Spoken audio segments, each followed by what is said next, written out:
Ils ont choisi un métier qui embauche, élagueur, grimpeur. Les élèves de cette spécialité du CFA Courcelles-Chaussy étaient il y a quelques jours en exercice dans la Meuse. Objectif, entretenir une allée remarquable pour le compte d'une association. L'occasion de mettre en pratique tout leur savoir-faire. Lodoïs Gravel, Frédéric Madier. Donc l'objectif, c'est à rubalise. Attention au bois sec, l'appui.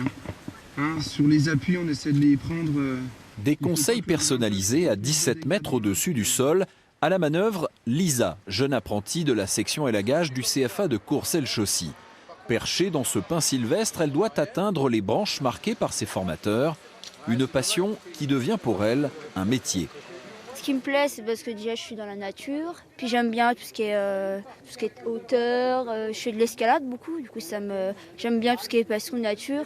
Du coup mettre de l'escalade avec la nature, en fait ça me plaît en fait tout simplement. Cette année, ils sont 19 apprenants dans cette formation au métier d'arboriste grimpeur et chacun trouve satisfaction dans cette activité. Faut pas oublier qu'il y a pas mal de dangers quand même.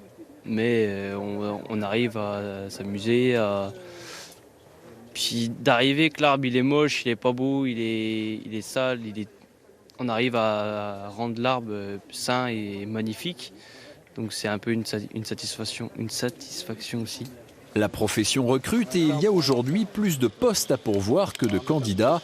On ne vient pas par hasard dans cette formation d'élagueurs grimpeurs.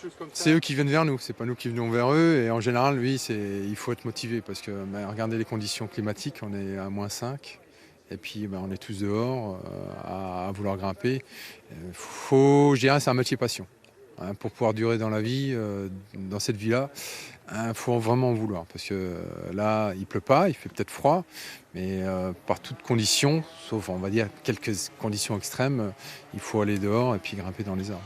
Et des arbres, il y en a 90 dans cette allée. Des pins sylvestres remarquables qu'une association a décidé de mettre en valeur. L'allée date depuis des années 1860, puisque c'était une des 3 allées qui desservaient la fonderie d'art Salins, donc juste à côté de nous. Maintenant, l'allée a été condamnée, mais nous, on la réhabilite pour la rouvrir au public. L'allée pourrait rouvrir au public au printemps 2020. Elle accueillera des bancs et des sculptures sur bois de l'artiste meusien Jean Bergeron. Elle devrait également recevoir un label de l'association Arbre au mois de septembre.